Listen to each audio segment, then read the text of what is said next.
सार वचनों महिमा सतगुरु शब्द सतार।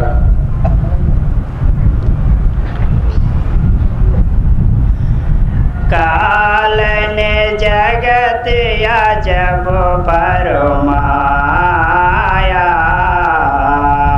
मैं क्या क्या करूँ बखाना।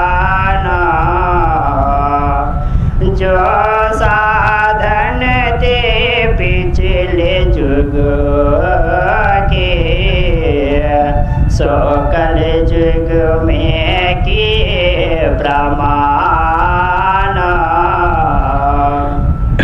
ए परम संत सदगुरु स्वामी जी महाराज जी की वाणी है। स्वामी जी इस वाणी में हमें बताना चाहते हैं कि काल पुरुष किस तरह से जीवों को जो है कि अपने जाल में फंसा दिया। जैसे हमने पहले सवेरे भी अर्ज किया, एक समय ऐसा था कि ये सारी आत्मा परमात्मा थी, परमात्मा के गोद में ही थी, ये सब सतलोक सचखंड में ही थी, लेकिन ये रचना उनकी मौज से ही होना था। फिर उस परमात्मा ने इन्हें काल को सौंप दिया। काल ला करके इस त्रिलोकी के अंदर 84 लाख शरीर रचना करके इस पिंजरे में इसको बंद कर दिया। तो कहते हैं जब ये शरीर में आने के कारण से इसके ऊपर ये शरीर का एक मोह पैदा हो गया, मेरा शरीर, और रात दिन इसे शरीर के बारे में सोचना पड़ गया। फिर इस शरीर में आने के कारण से कहते हैं दूसरा स्त्री, जैसे महात्मा लोगों ने अपने वाणी में कहा है, पहला बंधन देह का, दूसर तिरिया जान, तीसर बंधन पुत्र का, चौथा नाती मान। फिर नाती के कई नाती वह, इनका कौन ठिकान।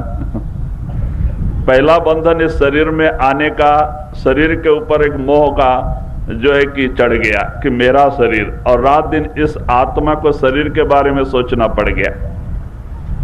और दूसरा स्त्री, कहते हैं भाई बड़े लोग तुरंत शादी कर देते हैं, घर में स्त्री आती है, एक मोह और बढ़ जाता है कि मेरी औरत, और रात दिन शरीर और औरत दो के बारे में सोचना पड़ गया। दो बेड़ी चढ़ गई आत्मा पे। अब दो होने के कारण से तीसरे की आशा पैदा होती है, पुत्र।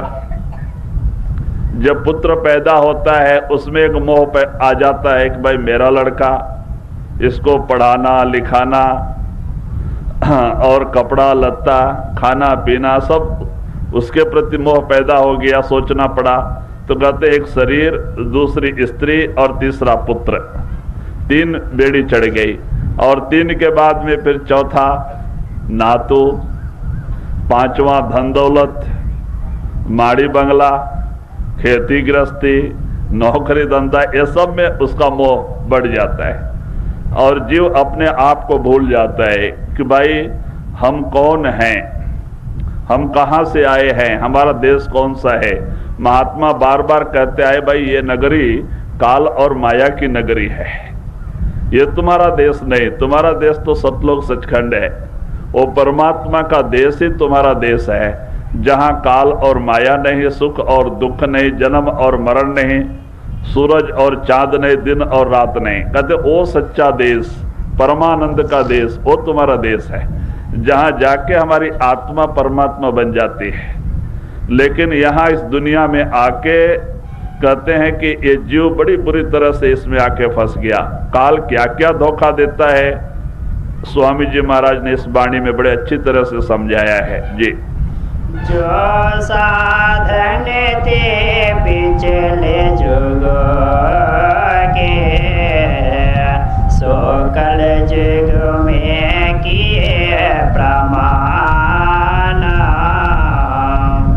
मूर्ख प्राणी मन सैलानी,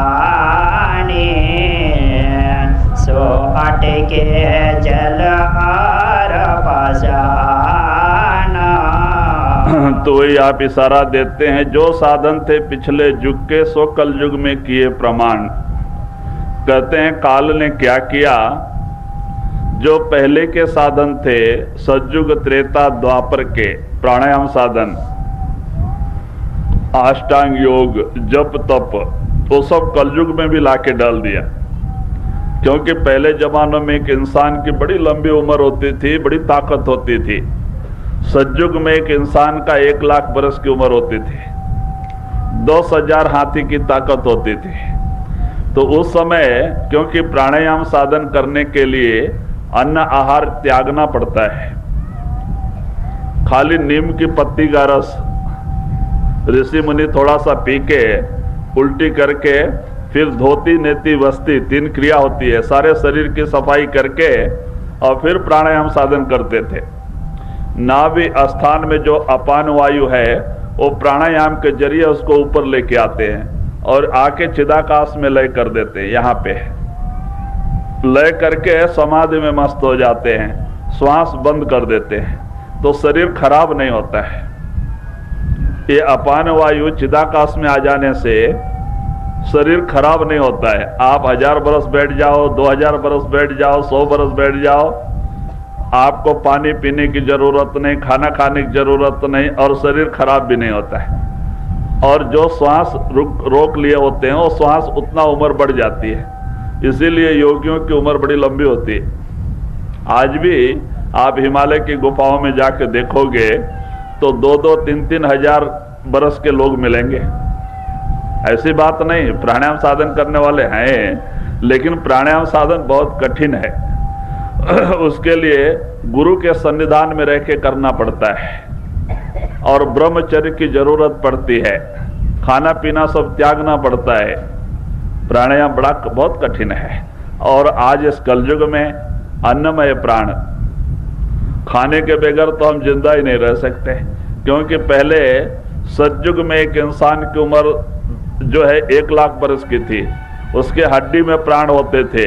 हड्डी में प्राण होने के कारण से सारा खून जल जाए, सूख जाए, मांस गल जाए तो भी इंसान मरता नहीं था, क्योंकि प्राण हड्डी में होते थे। इसीलिए विश्वामित्र ने 60,000 बरस खाली श्वास के आधार पे जल और आहार त्याग करके तपस्या किया था, क्योंकि हड्डी में प्राण होने से आदमी मरता नहीं था। और त्रेता युग में हड्डी से प्राण जो है खून में आ गया, 10 भाग उम्र कम हो गई। फिर खून से प्राण चमड़े में आ गया और 10 भाग उम्र कम हो गई द्वापर युग में। अब चमड़े से भी प्राण जो है अन्न में आ गया कल युग में, अन्नमय प्राण।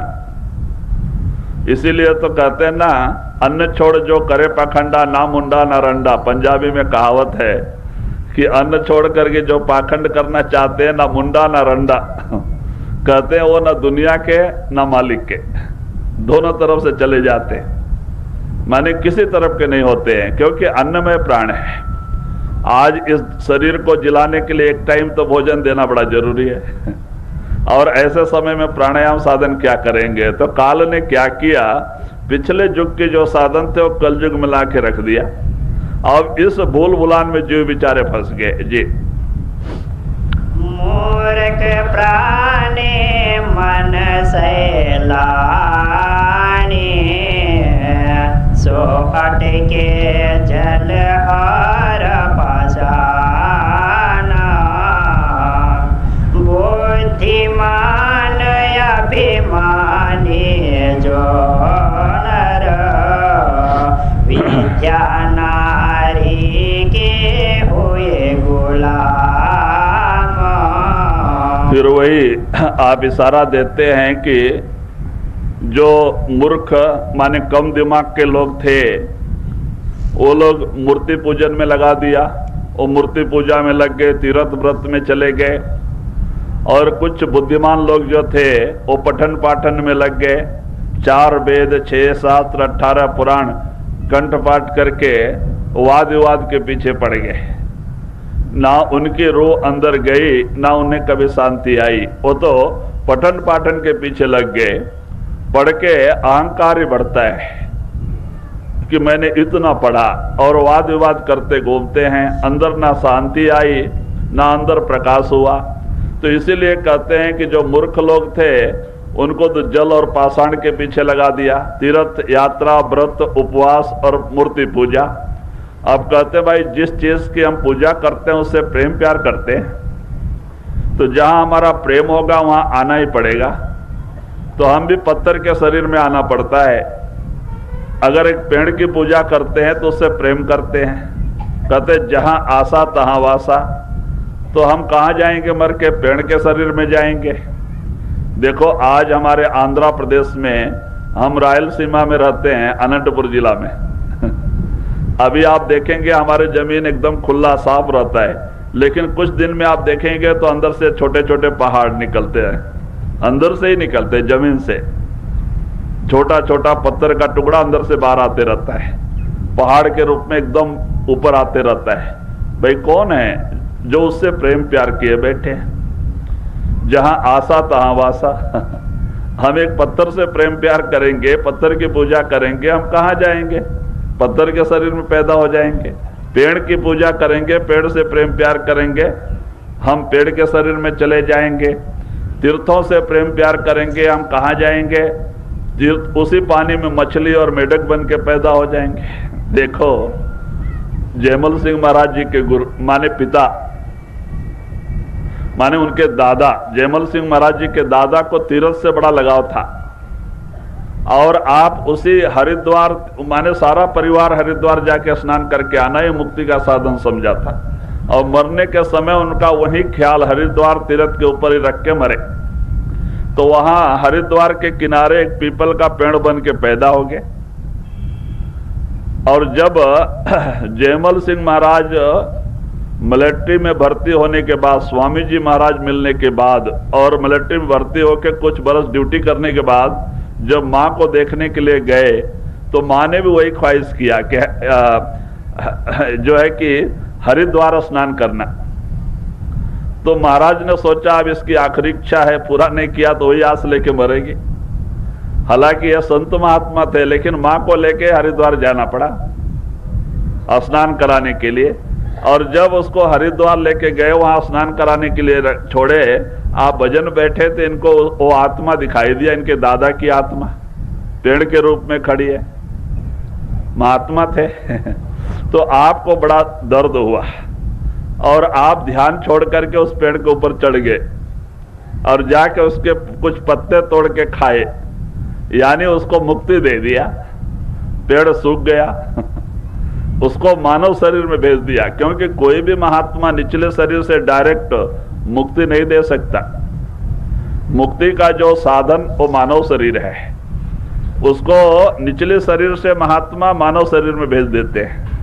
और मानव शरीर में फिर संतों की शरण में जाके उद्धार होना पड़ता है। मुक्ति का जो जरिया है मानव शरीर है, लेकिन डायरेक्ट कोई पेड़ पौधे से, कोई जानवर के शरीर से डायरेक्ट स्वर्ग वैकुंठ भी नहीं भेज सकता। संतों की कृपा होती है तो मानव शरीर मिलता है, और मानव शरीर में भक्ति करके मुक्त होना पड़ता है। तो कहते हैं उस आत्मा का उद्धार कर दिया, उसे मानव शरीर में भेज दिया।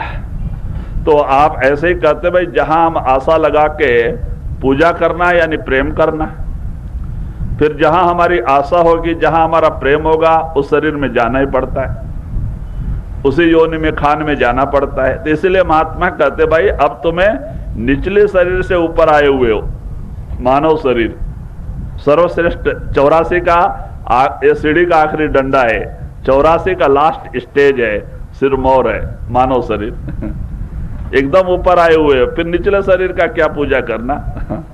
अब ऐसा करो कि भाई मुक्त हो जाए, अपने से ऊपर स्टेज की आप भक्ति करो। तो इसीलिए तो संतों ने हमें गुरु की भक्ति के बारे में बताते हैं। भक्ति करो तो गुरु की करना, शब्द मार्ग गुरु से लेना, शब्द मार्ग गुरु न होवे तो झूठी गुरुवाई लेवे। स्वामी जी महाराज ने अपने वाणी में ही कहा है अगर शब्द मार्ग गुरु नहीं तो आपका गुरुवाई उपदेश लेना भी झूठा है। तो कहते भाई इस तरह से गुरु की भक्ति कराते महात्मा, और गुरु परमात्मा से मिला होता है।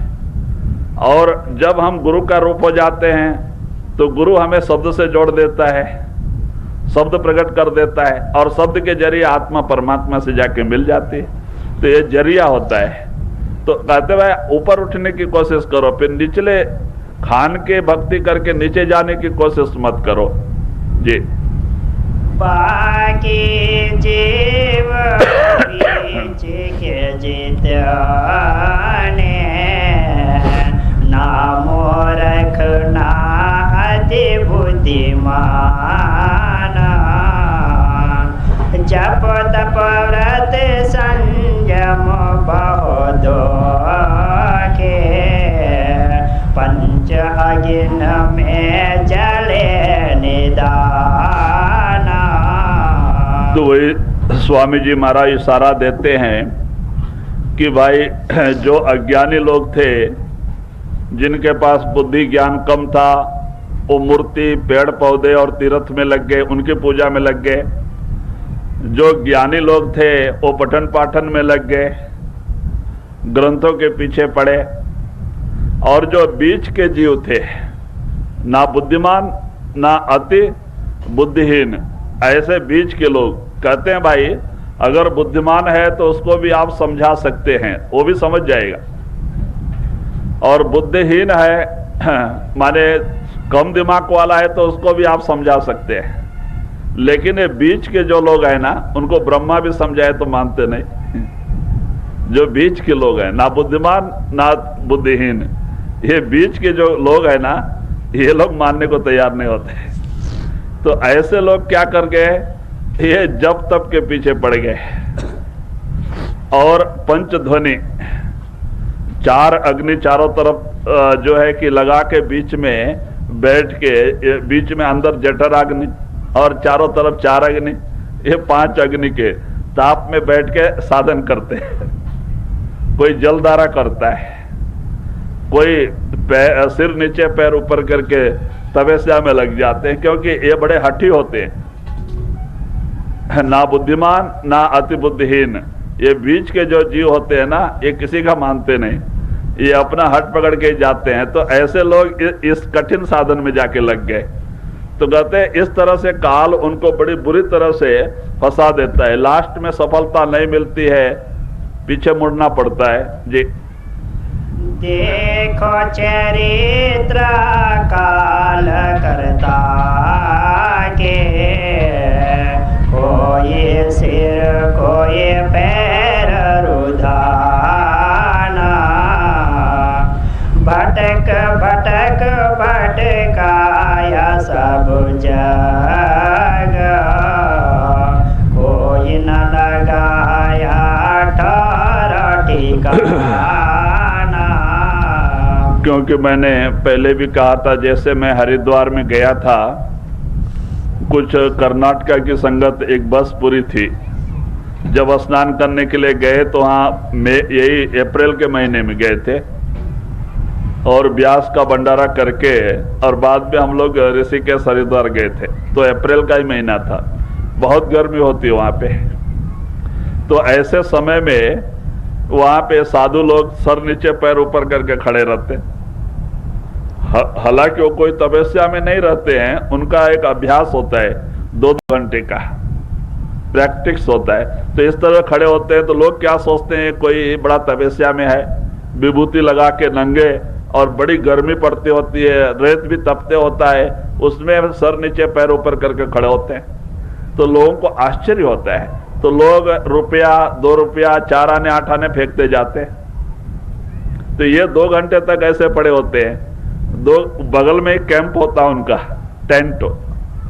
फिर 2 घंटे के बाद दूसरा आके ऐसे ही खड़ा हो जाता है, ये अपना जो कुछ पैसा पड़ा होता है वो सब जमा करके लेके चला जाता है कैंप में। और वहाँ गांजा शराब सब छनता है। देखो चिलम तो बुझती नहीं। हम लोग करीब 1 घंटा लगा था स्नान करने में, 30-35 लोग थे, तब तक धुआं निकलता था गांजे का, बगल में ही था ओके। तो बताओ, इस तरह से कोई साधन नहीं पैसे के लिए। तो इस तरह से काल बड़ी बुरी तरह से फंसा देता है।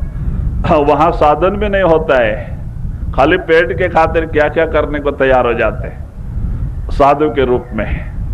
देखो इसीलिए तो आज साधु के ऊपर गवर्नमेंट का भी भरोसा निकल गया। पहले लोग क्या करते, विदाउट टिकट जावे तो छोड़ देते थे, साधु है पीला कपड़े वाले को, आज नहीं छोड़ते क्योंकि साधु के रूप में बहुत को पैकेट मारने लग गए, बैग उठा के लेके जाने लग गए आजकल सब भरोसा और प्यार खत्म हो गया, भरोसा ही टूट गया लोगों का, गवर्नमेंट का भी भरोसा टूट गया। आज तो विदाउट टिकट कोई जा ही नहीं सकता, चाहे पीला कपड़ा वाला चाहे सफेद कपड़ा वाला, क्योंकि समय ऐसा आ गया, क्योंकि वो वास्तविकता नहीं रह गई अभी तो वही आप इशारा देते हैं कि देखो चरित्र कालकर्ता की क्या क्या कहते, कैसे कैसे जीवों को एक एक साधन में लगा के और अपने अंडर में रखता है। तो वही आप इशारा देते हैं, भटक भटक भटकाया सब जगह, कोई न लगाया ठौर ठिकान। हाँ कहते हैं कोई न लगाया ठौर ठिकान, सबको भटका दिया, कोई अपने ठौर ठिकान सतलोक सचखंड कहते वहां कैसे पहुंचेगा जब तक कि संत सदगुरु ना मिले। कहते हैं किसी को ठौर ठिकाना लगने नहीं देता है, काल बहुत जबरदस्त है, वो नहीं चाहता है कि एक जीव भी हमारे कंपाउंड से निकल के जाने पावे, वो पूरा लास्ट तक लड़ाई लड़ता है। तो कहते हैं कि वो अपना अंश मन हमारे अंदर रख के ही भेजा है। मन कौन है? काल का एजेंट है, ये हमारे पीछे ही पड़ा है। तो कहते हैं ये कभी नहीं हमें सच्चाई पे चलने देता जी। ऐसी हालत देख जगत की, संत सतगुरु प्रगटे आना। तो इस तरह से कहते हैं स्वामी जी महाराज कि इस तरह से जीवों को यहाँ दुखी देख करके उस कुल मालिक ने अपना अंश कला शक्ति भेजा संतों को, दयाल ने। एक तो काल पावर है, दूसरा दयाल पावर है। जो त्रिलोकी का मालिक ब्रह्म ओंकार में बैठा है उसे काल कहते हैं, निरंजन माने ब्रह्म कहते हैं, और जो अनामी में बैठा है वो दयाल है। तो कहते हैं वो ताकत वहां से अपनी अंश कला भेजता है सतलोक सचखंड से कि भाई जाओ भूले भटके जीवों को रास्ता बताओ। वो ताकते भी यहाँ आकर के कहते हैं वो सतनाम का ये बताते हैं, वो सचखंड का ठिकाना बताते हैं, और हमें वहां जाने का रास्ता और तरीका समझा के शब्द से हमारी आत्मा को जोड़ के।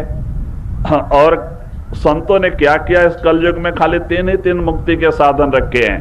पहला सत्संग, दूसरा सदगुरु शरण, और तीसरा भजन बंदगी, सदगुरु सेवा और भजन। बस तीन साधन से मुक्ति। पहले जमाने में तो प्राणायाम, अष्टांग योग, जपा तपा, अभी कुछ नहीं। मालिक का नाम सुमरन, सत्संग और सेवा भजन बंदगी, यही साधन कलयुग में संतों ने अपनाया। और इस तरह से जीवों को वो सतलोक सचखंड ले जाने का बीड़ा उठाया जी। गुरु सेवा और नाम महात्मा, सत्संग सतगुरु किया बखाना। साधन तीन सारवुन बरने, और साधन सब थे माना। वही संतों ने अब कलयुग में खाली तीन मुक्ति के साधन रखे हैं। एक तो सत्संग, दूसरा सदगुरु का शरण, और सेवा भजन बंदगी।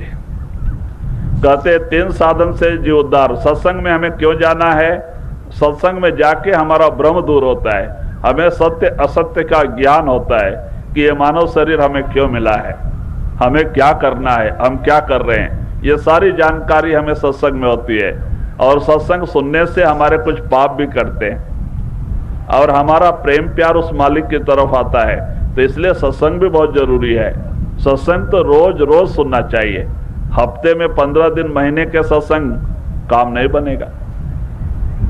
जैसे शरीर को पालने के लिए हमें खाना रोज रोज देना पड़ता है, ऐसे हमारे आत्मा का भी आहार हमें रोज रोज देना चाहिए। आत्मा का भोजन क्या है? सत्संग, भजन, सुमरन। ये दोनों भी रोज रोज करना चाहिए। तो कहते हैं भाई इसीलिए महात्माओं ने इसकी बड़ी महिमा गाई, सत्संग भी रोज रोज चाहिए। और ऐसे समय में आप सत्संग लगाओ जिस समय आप खाली हो, सत्संग लगाओ, सब लोग काम बंद करके बैठ के सुनो प्रेम प्यार से। ये नहीं कि भाई सत्संग टेप रिकॉर्ड चालू है या सीडी चालू है, हम उधर खाना बना रहे हैं, बातचीत कर रहे हैं, गप्पा मार रहे हैं, बच्चे लोग खेल रहे हैं। तो कहते भाई इस तरह से सत्संग की कदर दिल से उतर जाती है, गुरु की वाक्य की कदर दिल से निकल जाती है। फिर आपकी वही आदत पड़ जाएगी, आप जाके सत्संग में गुरु के सामने भी बैठोगे तो आपको जो है मन नहीं टिकेगा, आलस नींद आएगा, आवरण आएगा, क्योंकि आपको सुनने का जो ढंग है बदल गया है। तो हमेशा गुरु के वाक्य की कदर होनी चाहिए। 15-20 मिनट ही सत्संग लगाओ, सब कुछ बंद करके, ठप करके, और बैठ के प्रेम प्यार से सत्संग सुनो। रोज रोज सत्संग सुनना चाहिए और रोज रोज भजन सुमरन से जुड़ना चाहिए, बैठना चाहिए, क्योंकि ये दो अपना सच्चा काम है। जैसे हम शरीर को खाना देना बहुत जरूरी समझते हैं, हमारी आत्मा का भी भोजन देना बहुत जरूरी है। आत्मा का भोजन सत्संग, भजन, सुमरन बहुत जरूरी है। तो इसीलिए कभी 15 दिन और 10 दिन में सत्संग सुन के हमारे क्या, हम रोज सत्संग सुन के तो बदल ही नहीं रहे हैं, तो हम कभी 15 दिन के, महीने के सत्संगी बन के क्या बदलेंगे? भाई बहुत जरूरी है, सत्संग भी रोज रोज चाहिए।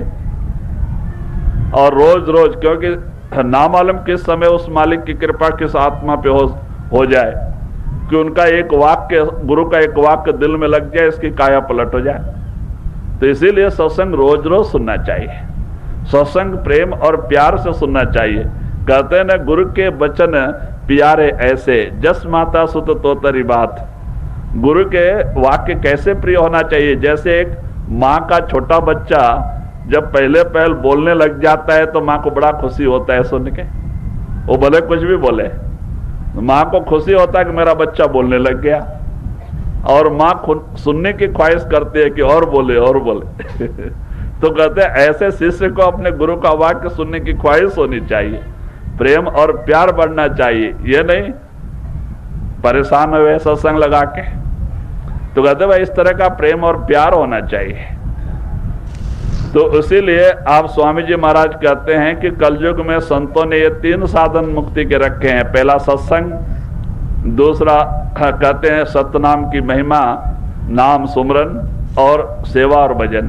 कहते ये तीन ही साधन है, और बाकी साधन सब बोले कोई फायदा नहीं। ये 3 साधन में रहो, आपको सहज में मुक्ति मिल जाएगी। घर मकान छोड़ने की जरूरत नहीं, कपड़ा बदलने की जरूरत नहीं, जंगल पहाड़ों में जाके बैठने की जरूरत नहीं।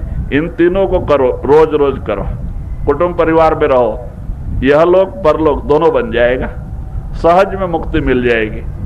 महात्मा ये नहीं कहते भाई जंगल पहाड़ों में जाके बैठ जाओ, पीला कपड़ा रुद्राक्ष पहन लो, कोई फायदा नहीं। अपने मन को बैरागी बनाना है, शरीर को बैरागी बनाने से कोई फायदा नहीं। मैन बैरागी कब होगा? जब उसके अंदर नाम प्रकट हो जाएगा। नाम प्रकट हुए बगैर मन के अंदर परिवर्तन नहीं आना है। तो इसीलिए महात्मा कहते हैं संतों ने 3 ही 3 साधन अपनाए हैं मुक्ति के।